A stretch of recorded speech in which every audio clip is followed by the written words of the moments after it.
Għal sena oħra l-Bank tal-HSBC reġistra profitt hekk kif matul is-sena li għaddiet kien hemm profitt ta' ftit aktar minn 57 miljun euro qabel it-taxxa. Dan ifisser li kien hemm żieda ta' ftit aktar minn 30 miljun euro.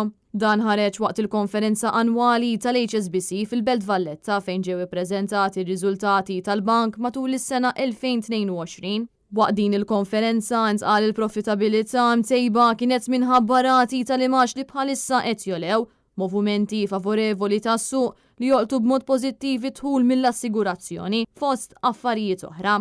Il-profitt irrappurtat wara t-taxxa attribwibbli lill-azzjonisti kien ta' ftit aktar minn 37 miljun euro li jirriżulta fi qlieħ sem b'sem ta' 10.4 ċenteżmi meta mqabbel ma' 4.9 ċenteżmi fl-istess perjodu fl-2021. Barra minn hekk għal sena oħra reġa' naqas is-self net u avvanzi tal-klijenti b'21.6 miljun euro meta mqabbel mas-sena 2021 u għal sena oħra id-depożiti mill-klijenti żdiedu b'6%.